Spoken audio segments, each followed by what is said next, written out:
Hi, and welcome to this live reading from the Halfling's Court, a badass fairy tale by Danielle Ackley-McPhail, and this is presented by Itsy Bitsy Book Bits. Prelude. Anafal battled for their child. If she lost him, she might live. If the child survived, she would die. Cameron felt ashamed of himself for not knowing which to pray for. Such was the way with curses. He would never understand how a father, mortal or fey, could be so twisted as to wish ill on his own child. Anai's father, upon discovering she'd fled, had cursed her should she ever attempt to bear young that one day might challenge him. A death curse so powerful and vile it overcame the spell ring meant to protect her against harmful magic. Cam could barely conceive of such coldness. But then what else would one expect from a guy sick enough to force his own daughter to marry him, and all in the name of power? Cameron still didn't know the whole story behind the situation, but he shouldn't wonder. The Fae was mad. If not for her half-brother, Jonrafal, Anai would not have escaped her father's influence before her wedding night. And now, because of Cameron, she faced death. Cam's throat tightened and his gut went sour. Anai did not doubt she was doomed, but what of their son? Halfling births were not unheard of, but Anai could not say what impact the curse would have on the child. Cameron sat behind her and cradled her gravid body with his own, desperate to ease her pain. He tried to quiet his fear, but gave the effort up as useless. The stink of it already hung heavy in the room. Cam shut down and forward-thinking aspect of his mind and focused all his attention on right now, this second, on Anai. His hands, both frantic and gentle, kneaded her arms. His lips feathered her brow with kisses. "Help her," his voice ground out low and intent. John's mate, Delilah, moved about the room, grabbing the things they needed for the trip to the hospital. John had gone to get Cam's truck. "Call them, Lila," Anai gasped. "Call them all. There is no time, and I shall need help in the bearing of this." Even as she spoke, a misty magic gilded her from the crown of her head to her clenched toes. Her abdomen rippled, wrenching a groan from her delicate throat.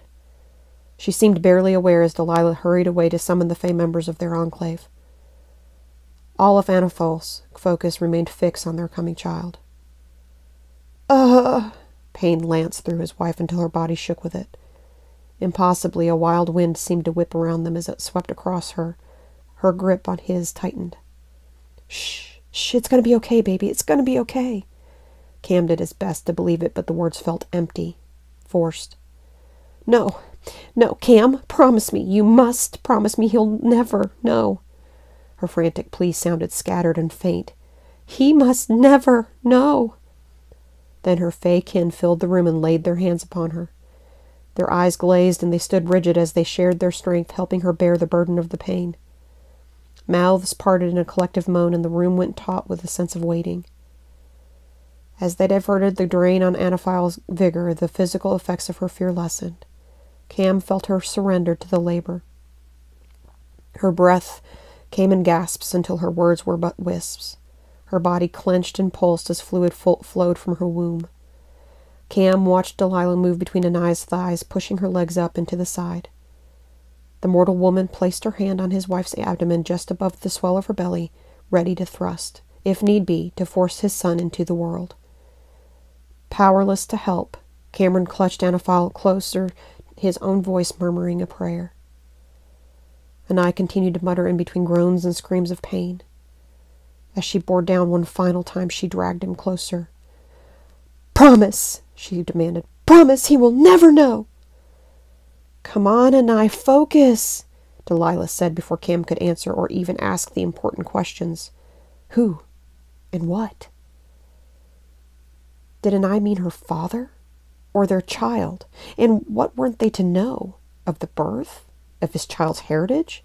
That Cam would be lost without his Anai? He growled in frustration. For a fleeting moment he hated everyone involved, with the impossible exception of his wife, then himself most of all for doing so. "Promise!" Anai's voice trembled with panic. Cam's gut clenched at the concern edging into Delilah's expression as she looked at him. He gazed back at his sister-in-law, not bothering to hide his confusion. She widened her eyes and mouthed the words, "Just do it." "I promise, baby," he murmured close to Anai's ears, tears streaming unchecked into her hair. Anai continued to mutter and plead until everyone in the room promised likewise. The soft cotton of her shirt crushed in his grip as he felt a change take hold. Their child came into the world accompanied by his wife's piercing scream. All the Fae crumbled, just shy of spent, all but one. Anaphel's face bore a fleeting smile at the solid sound of her son's bellowed displeasure. The smile faded away with the dispersing mist until the child's cry was echoed by his father's howl. Chapter 1. The dust rose in a haze against the twilight as the vintage 47 Harley-Davidson knucklehead rumbled into the parking lot of Delilah's. Lance Cossain added his bike to the sea of chrome and steel overflowing the gravel lot into the surrounding fields and hemming in the barrack-style bunkhouse in the back.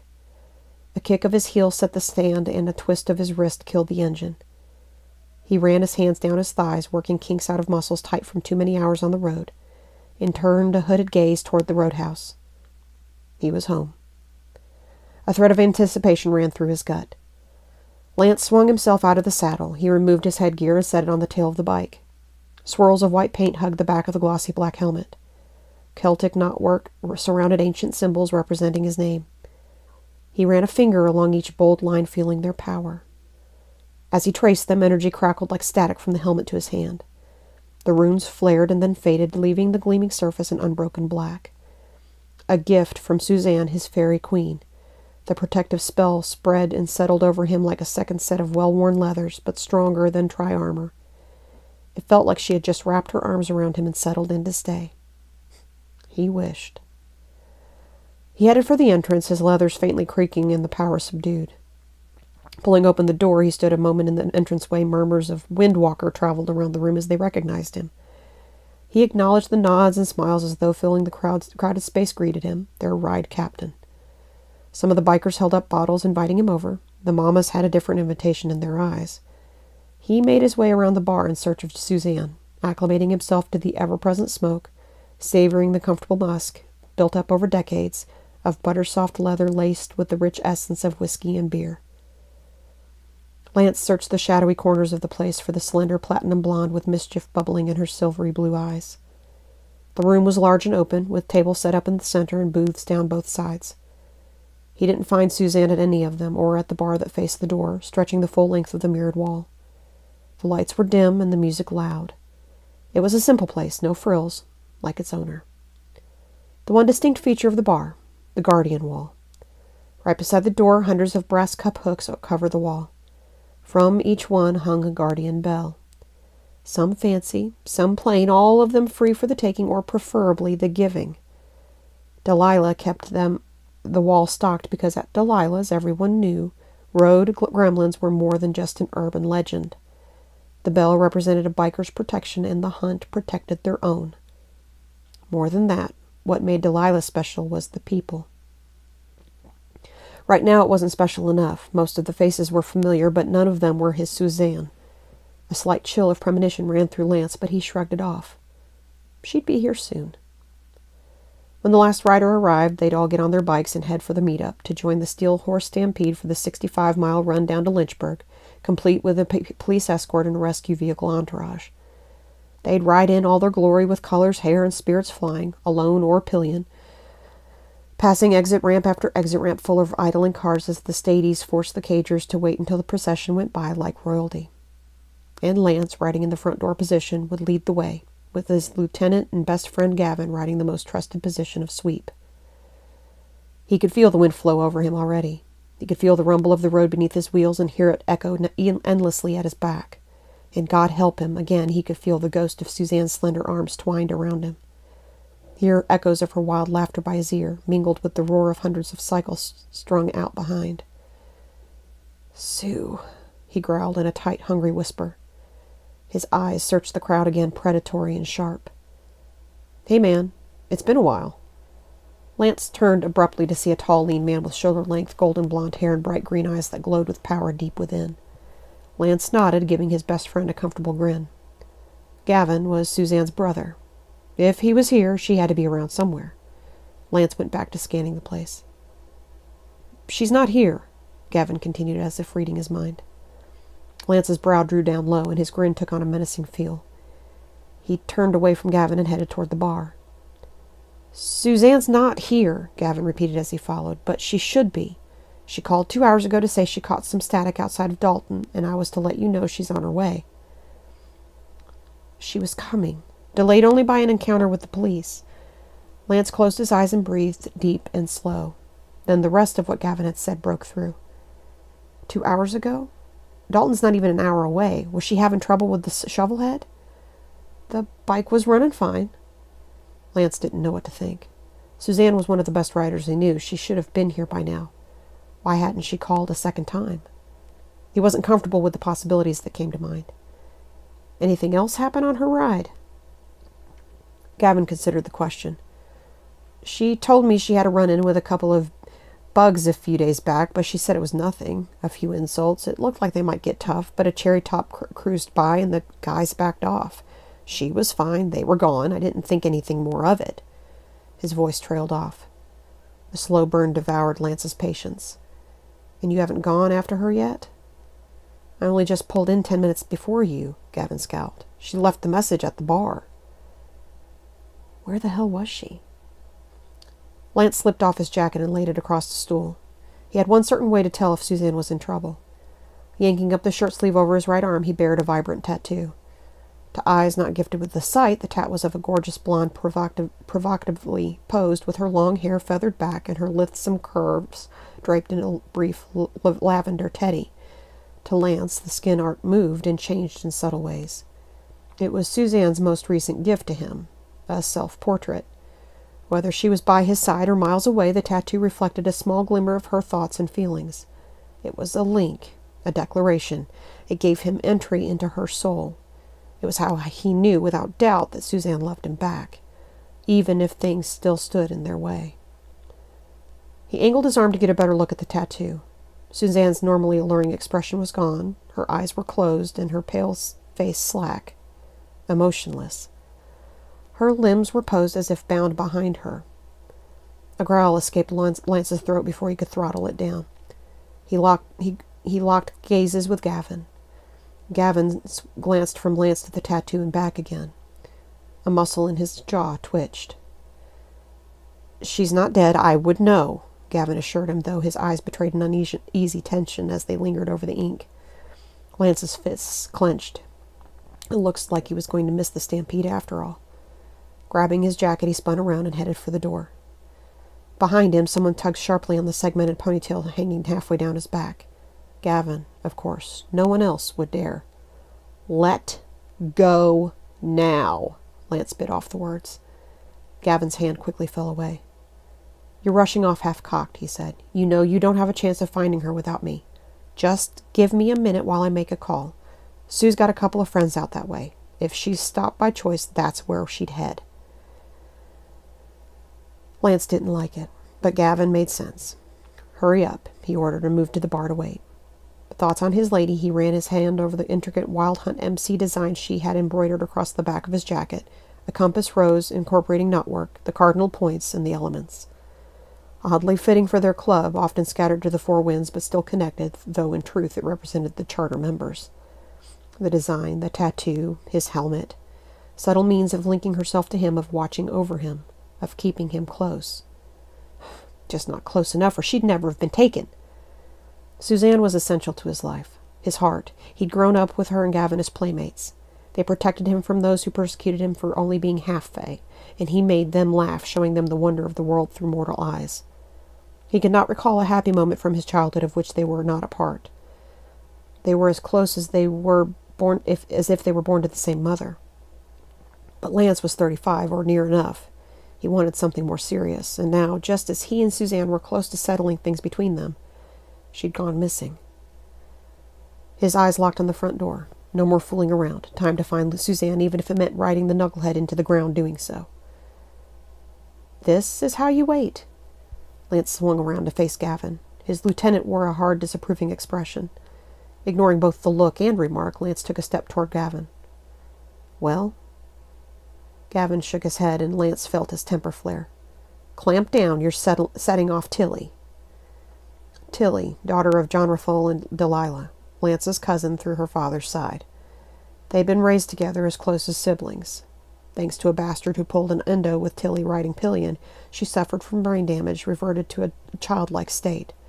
She could handle simple things enough to help out in the bar, but throw her for a loop, and she just couldn't cope. Lance looked back and noticed her standing near the kitchen door, looking agitated. Her lip quivered with a telltale tremble, and the plate in her hand slanted until the food on it was in danger of sliding onto the floor. She was reacting to his emotional state. Not good. He had to deal with this no matter how he itched to be on his way. He quickly tamped down his agitation along with everything else he'd carelessly broadcast. In several strides, he stood beside her. He took the plate from her hand and handed it to Kelly, who worked the bar. "Sorry, Dumplin'." He slid his arms around Tilly in an apologetic hug. Careful to avoid the sensitive nubs tipping her shoulder blades, he gently rubbed her back, easing her distress. Power sizzled along the surface of his palms as he drew off the tension, diffusing the emotion. He stopped only when she giggled. Lance let out a deep breath. Like him, Tilly sensed and affected the emotions of those around her. Only now, since the accident, she didn't have the control she used to have. Things went bad quickly when she got upset. Very bad. For everyone. Crisis averted, he brushed a kiss across her cheek and patted her arm. "Why don't you go see if there's anything they need in the kitchen?" Tilly smiled and walked off, her chestnut hair falling in thick wavy curls down her back. Lance watched her go, a gentle grin on his face. He loved his sweet cousin. He just wished the organ donor that made her the way she was now had survived so the club could have made him beg for death. He'd gotten off too easily. Again, Lance tamped his emotions down before they got out of hand. A muscle in his jaw twitched and his gaze swept over the bar. The earlier relaxed atmosphere had disappeared. He'd dealt with Tilly, but he saw signs that his mood had crept into those around him. Time to split and find his lady before he owed his aunt for a new bar. Walking up to Gavin, Lance claimed his jacket and they turned to leave. A young kid intercepted them. His leathers were so new they still bore creases and his colors were mostly clean. Lance would have pushed past him, but Gavin stopped beside the squid. The teen flushed a little as their gazes settled on him, but he stood steady despite the scrutiny of his ride captain and his lieutenant. Lance couldn't help but be impressed. "What's up, man?" "Was a couple of guys in here asking about the Windwalker earlier," he answered, his voice low but even. Lance and Gavin exchanged hard looks. "When were they here?" "About an hour ago, before Lila came in. They weren't here long." The kid's words hit Lance harder than the last time he ate asphalt. He felt scraped just as raw. 2 hours ago, Suzanne had called, then disappeared. Soon after, strangers show up asking questions about him. Hard to believe the two weren't related. But how? No human alone could overcome one of the Fae, particularly a full blood. Who among the Fae had reason to gun for him, and was powerful, not to mention suicidal enough to use Suzanne as bait? His hands fisted just thinking about it. His life without her in it would be very bleak indeed. Someone out there had decided to rob him of his joy, his love. Well, if they wanted a fight, they just ordered one express delivery. He yanked on his jacket and pivoted abruptly, heading for the door. Gavin trailed behind him. They both stopped as they came face to face with Delilah. She gave a sharp nod. "You boys going somewhere?" Lance growled. Everyone needed to stop getting in his way. He needed Gavin at his back. Blood called to blood. With Gavin along, finding Suzanne would be a simple matter of closing the distance and annihilating the responsible party. But Delilah had raised Lance. If she knew what was going down, she would never let them leave alone. Lance didn't want anyone else along to slow them down or get in the way.